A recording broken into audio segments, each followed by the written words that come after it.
गोपी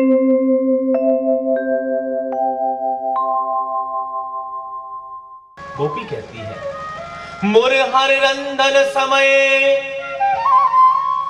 माकुरमुरीरवं मधुरं नीरस मेधो रसता कृष्णानुरक्तेति कृष्ण तरता।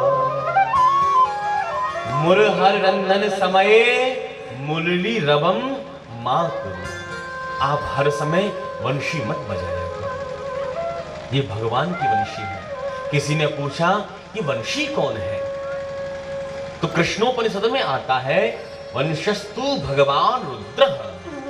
ये वंशी साक्षात भगवान शिव का स्वरूप है। जब भगवान ने मर्यादा पुरुषोत्तम श्री राम जी का जब अवतार धारण किया, तो हमारे भोलेनाथ अनंत बलवंत श्री हनुमंत लाल जी महाराज के रूप में प्रकट हुए और राम जी की ऐसी सेवा हनुमान जी ने की कि राम जी को भी अपना ऋणिया बना लिया। राम जी स्वयं कहते हैं ये बात, एकैकस्योपकारस्य प्राणान् दास्यामि ते कपे। अरे कपीश्वर हनुमान, तूने मेरी इतनी सेवा की है कि इस शरीर में एक प्राण है, अरे ऐसे हजारों प्राण भी मैंने तेरे ऊपर न्योछावर कर दिए, तब भी मैं तेरे ऋण से कभी उऋण नहीं हो सकता। प्रति उपकार करो का तोरा, सनुमुख होई न सकहि मन मोरा। मैं तेरे उपकारों को कैसे चुकाऊंगी।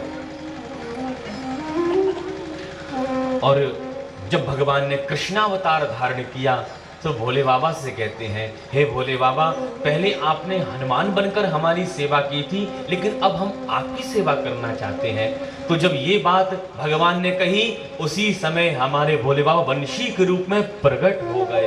बोल वंशी वाले की जय। हमारे प्रभु भोले बाबा वंशी के रूप में प्रकट हुए और गोविंद ने उस वंशी को अपने हृदय से लगा लिया। वंशी की तो ऐसी सेवा की है कि भगवान ने ऐसी सेवा किसी की नहीं की। एक सखी कहती है दूसरी सखी से, अरे बहना, वंशी की तो ऐसी सेवा करते हैं कि देखने योग्य है। तो वो कहती है वंशी की कैसे सेवा करते हैं। तो वंशी कहती है, मैं रानी महारानी हूं, मुझे बहुत नींद आ रही है, मुझे सुंदर सा गद्दा चाहिए सोने के लिए। तो पता है भगवान क्या करते हैं, अपने हाथों पर, अधरों पर वंशी को लिटा लेते हैं, मानो वंशी की सुंदर शैया लग गई हो। वंशी कहती है इतने से भी काम नहीं चलने वाला, अरे सिर के नीचे तकिया भी तो चाहिए, तकिया लगाओ। तो मानो भगवान के जो लाल लाल अधरोष्ट हैं, मानो उन अधरोष्टों के माध्यम से भगवान ने वंशी के सिर के नीचे तकिया लगा दिया। वंशी कहती है इतने से भी काम नहीं चलने वाला, मेरे पैरों में तो बड़ा दर्द हो रहा है, पैरों को तो दबाओ। तो मानो भगवान की छोटी छोटी उंगलियां नीचे उठ रही हैं, नीचे गिर रही हैं, मानो भगवान अपनी उंगलियों के माध्यम से वंशी के पैर दबा रहे हो। वंशी कहती है इतने से भी काम नहीं चलने वाला, मुझे बहुत गर्मी लग रही है, पंखा तो ढालो भैया, हवा करो मेरी। तो मानो भगवान की पलकें नीचे गिर रही हैं, ऊपर उठ रही हैं, नीचे गिर रही हैं, मानो भगवान अपनी पलकों के माध्यम से वंशी की हवा कर रहे हैं। वंशी कहती है मैं रानी महारानी हूं, इतने से भी काम नहीं चलने वाला, मेरे ऊपर छत्र चमर ढलाओ।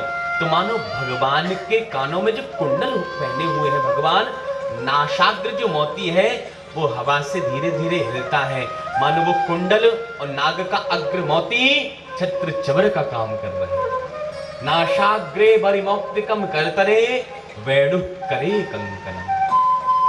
भगवान बड़े प्रेम से, भाव से वंशी की सेवा करते हैं। प्रेम से बोलिए राधे राधे। श्री वेदव्यास जी कहते हैं ये भगवान की वासुकी बांसुरी का चमत्कार है। धामना स्वेन सदा निरस्तकुहकम्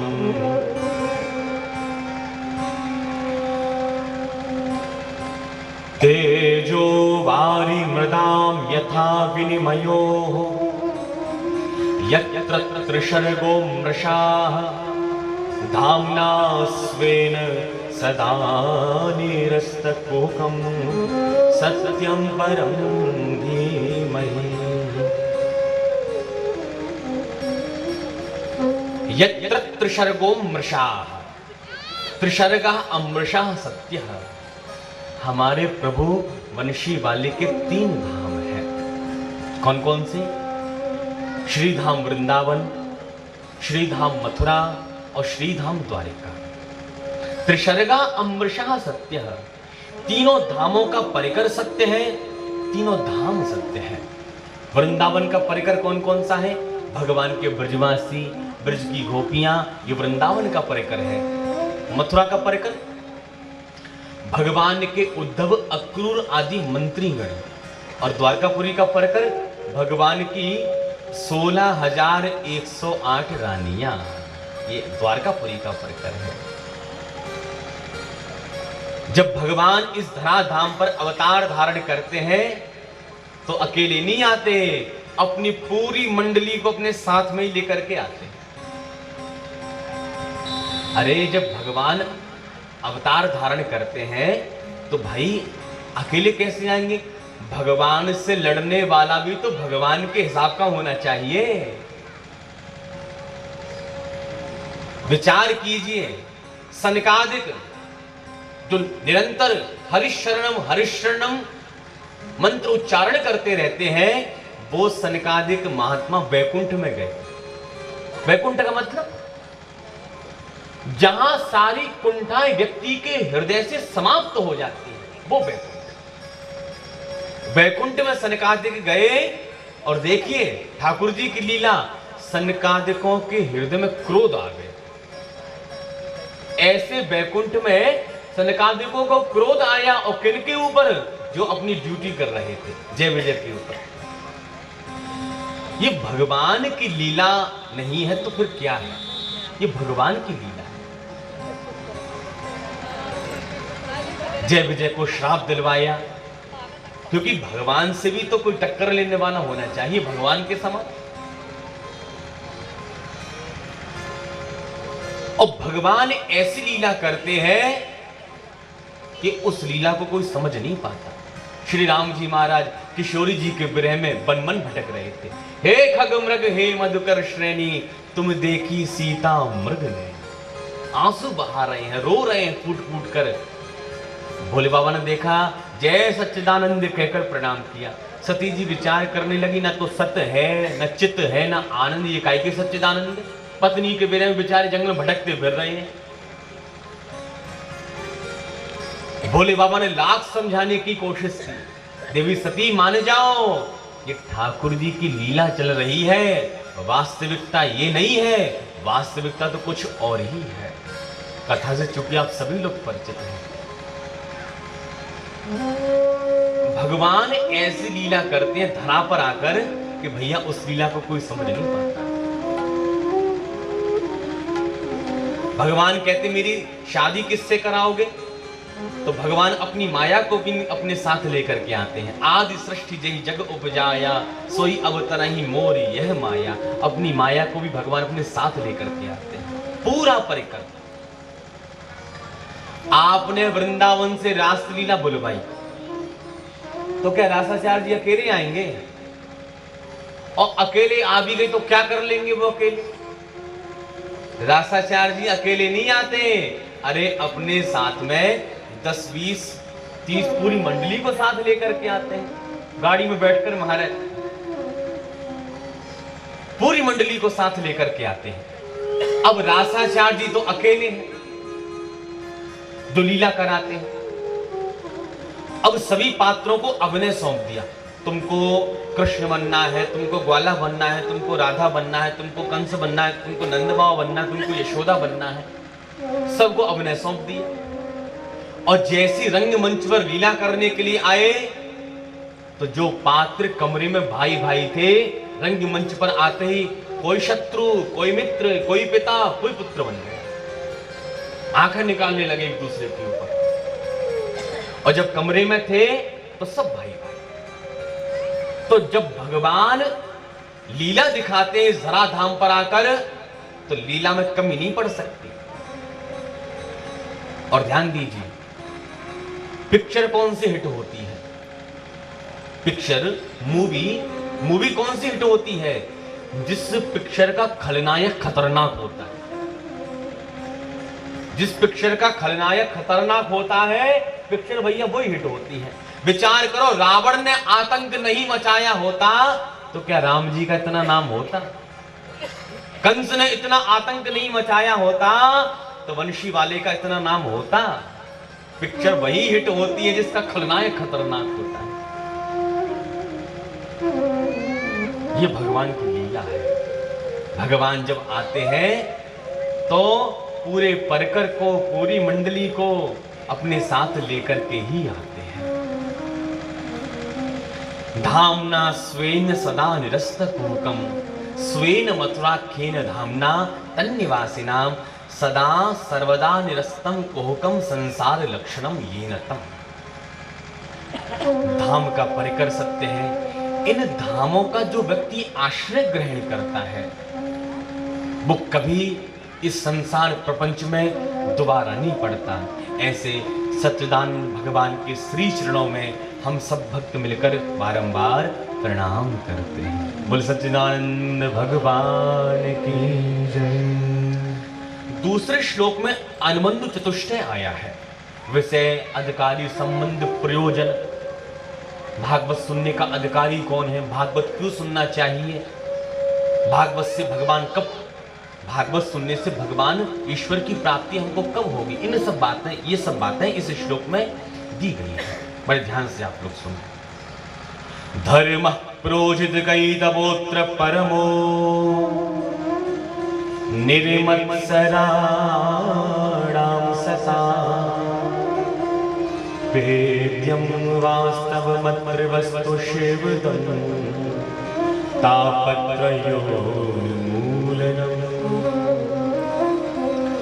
श्रीमद्भागवते महामुनिकृते किं वा परैरीश्वरः, सद्यो हृदयवरोधेऽत्रकृतमे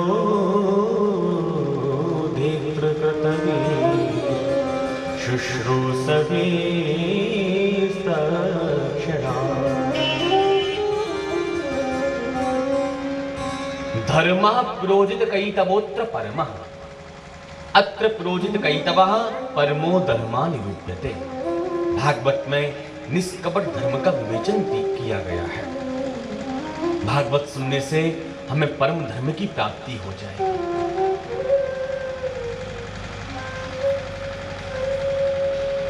दो प्रकार के धर्म होते हैं, एक तो होता है धर्म और एक होता है परम धर्म। इनमें क्या अंतर होता है? बोले कि धर्म उसको कहते हैं जिन माता पिता ने हमको जन्म दिया, अग्नि को साक्षी मानकर जिस कन्या का हमने वर्ण किया है, जो हमसे आस लगाकर बैठे हुए हैं, सबकी देखभाल हमें करनी है, इसको धर्म कहते हैं। लेकिन धर्म से बढ़कर होता है परम धर्म। परम धर्म का मतलब भगवत प्राप्ति। और यदि परम धर्म के मार्ग में धर्म बाधा पहुंचा रहा है तो ज्ञानी लोग ऐसे धर्म का परित्याग करके, ऐसे धर्म का परित्याग करके परम धर्म का आश्रय ग्रहण करते हैं। सवै पुंसां परो धर्मो यतो भक्ति अदोक्षजे, अहेतुक्य प्रतिहता ययात्मा संप्रसेदति। प्राणी मात्र का एक ही धर्म है। क्या परम धर्म है प्राणी मात्र का? कि भगवान के पाद पद्मों में भक्ति की प्रीति हो जाए, यही परम धर्म है। और भक्ति भी कैसी हो? अहेतु की भक्ति, अहेतु की अप्रतिहता, अहेतु की, हेतु रहित भक्ति होना चाहिए। लेकिन हमारी और आपकी भक्ति कैसे होती है? ठाकुर जी के मंदिर में जाएंगे, हे ठाकुर जी महाराज, इस बार 12वीं की परीक्षा में फर्स्ट डिवीजन पास करा दो तो 2 किलो मिठाई का भोग हमारी तरफ से। और कहीं सेकंड डिवीजन आए तो बैठे रहे ठाकुर जी महाराज। बात तो फर्स्ट डिवीजन की हुई थी। 10 रुपए का नारियल, 1 किलो मिठाई, एक अगरबत्ती का पैकेट, एक फूलमाला और थोड़े से फूल पन्नी में लेकर के ठाकुर जी के सामने जाते हैं। पुजारी जी को पन्नी दी, पॉलिथीन दी भोग की और ठाकुर जी के सामने हाथ जोड़कर खड़े हो गए। 10-20 रुपए का भोग देकर के ठाकुर जी से करोड़ों रुपए की बात मांगते हैं। हे ठाकुर जी हमारा फैक्ट्री चल जाए, हे ठाकुर जी हमारा बंगला बन जाए, हे ठाकुर जी महाराज गाड़ी आ जाए। 10 रुपए का प्रसाद ठाकुर जी पर देकर के 1 करोड़ की बात मांगते हैं। भगवान भी विचार करने लगे, ऐसे 10-50 भक्त और हमारे दर पर आ गए फिर तो बैकुंठ भी नीलाम हो जाएगा हमारे। विचार कीजिए, 50 रुपए का भोग लगा करके लाखों रुपए की वस्तु हम लोग मांगते हैं ठाकुर जी से। भक्ति में हेतु नहीं होना चाहिए, कामना नहीं होना चाहिए। हमारी तो बात बात तक कामना छुपी हुई है। घर में सत्यनारायण की कथा भी बचवाते हैं तो सबसे पहले यही कहते हैं, सुख संपत्ति घर आवे कष्ट मिटे तनिका। भक्ति कैसी होना चाहिए? हेतु रहे। वेद पुराण संत मत एहु सकल सुकृत फल राम सनेहु। प्राणी मात्र का यही परम धर्म है। तो भक्ति में हेतु नहीं होना चाहिए, मांगना नहीं होना चाहिए। जाहे न चाहिए कबहु कछु तुम सन सहज सने। जाहे न चाहिए कबहु कछु, भक्त को कुछ नहीं चाहिए। तो हेतु रहित भक्त की भक्ति होना चाहिए। और दूसरा अप्रतिहता, निरंतर ठाकुर जी के पाद पद्मों में निरंतर प्रीति बढ़ती चली जाए। भक्ति रुके नहीं, भक्ति बढ़ती चली जाए। कैसे? काम करते चलो नाम जपते चलो, हर समय कृष्ण का ध्यान धरते चलो। मुरली वाले को मन से रिझाते चलो, कृष्ण गोविंद गोपाल गाते चलो। काम करते चलो नाम जपते चलो, ये भक्ति हमारी होना चाहिए। जैसे नागर को चित गागर में, पनहारी जब पानी भरने के लिए जाती है पनघट पर तो कई सखियां उसके साथ रहती हैं। अब तो खैर शहरों में तो ये दृश्य देखने को नहीं मिलता। आज भी गांव देहातों में आप देखो तो माताएं बहनें जब कुआं बावड़ी पर जब पानी भरने के लिए जाती हैं तो एक मटकी के ऊपर दूसरी मटकी, दूसरी मटकी के ऊपर तीसरी मटकी, ऐसे कई सारी मटकियां रख लेती हैं, घड़ा रख लेती हैं। और जब पनहारी पनघट पर पानी लेकर अपनी सखियों के साथ जब घर की ओर प्रस्थान करने लग जाती है तो वो जो सखियां हैं वो सबसे हास्य परिहास भी करती हैं, गीत भी गाती हैं, हास्य परिहास भी हो रहा है। लेकिन वो सखियां चाहे कितना भी हास्य परिहास कर लें, चाहे कितना भी मनोरंजन कर लें, लेकिन नागर को चित गागर में उनका जो चित्त है वो तो अपने मटके में रखा हुआ है। वो चाहे कितना भी बातें कर लें। ऐसे ही कर से कर्म करहु विधि नाना, लेकिन मन राखो। मन कहां रखें? बोले कि जहां कृपा निधाना। काम करते चलो नाम जपते चलो। कोई भी कर्म हम अपने हाथ से करें, कुछ भी करें, लेकिन हमारा हृदय ठाकुर जी के पाद पद्मों में रखा हो, ये भाव हमारी भक्ति में होना चाहिए। अभ्यास धीरे धीरे बनेगा भक्ति का। ठाकुर जी में प्रेम एकदम होने वाला नहीं है। मीरा की भक्ति एकदम नहीं हुई, आराम आराम से, सने सने। जब मुरली वाले को जब छुपकर मीरा देखती थी तो विचार करती थी, ओहो कितना सुंदर है मुरली वाला, छोटी सी बच्ची मीरा। लेकिन जब उस मुरली वाले को देखते देखते जब प्रगाढ़ प्रीति हो गई, तब जाकर मुख से निकला, मेरे तो गिरधर गोपाल दूसरा न तात मातृ भातृबंधु आपड़ा न कोई, छाड़ दई कुल की कहानी कहा करी है कोई, संतन ढिंग बैठ बैठ लोक लाज कोई, अरे मेरे तो गिरधर गोपाल दूसरा न कोई। ये प्रीति एकदम नहीं बनती भैया, प्रीति सने सने बढ़ती है ठाकुर जी के चरणों में। हम ये सोचे कि संसार से समय मिलेगा फिर ठाकुर जी का भजन करेंगे, तो सुन लीजिए, समय मिलने वाला नहीं है, समय तो निकालना पड़ेगा। ठाकुर जी की प्रीति में, ठाकुर जी की भक्ति करने के लिए समय तो आपको संसार से निकालना पड़ेगा। हमारी भक्ति कैसी हो? दीप शिखावत, तैल शिखावत, गंगा प्रवाहवत हमारी भक्ति होना चाहिए। निरंतर ठाकुर जी के पाद पद्मों में हमारी भक्ति निरंतर अग्रसित रहे, कभी उस भक्ति का वेग रुके नहीं। जैसे गंगा जी की धारा जब गौमुख से निकलती है, जब तक अपने प्रियतम सागर का आश्लेष वो नहीं कर लेती, वो धारा बीच में कहीं रुकती नहीं कि हरिद्वार आ गया, प्रयाग आ गया, बनारस आ गया, थोड़ा विश्राम कर ले, नहीं। वो धारा तब से लेकर अब तक अनवरत रूप से बह रही है। क्यों?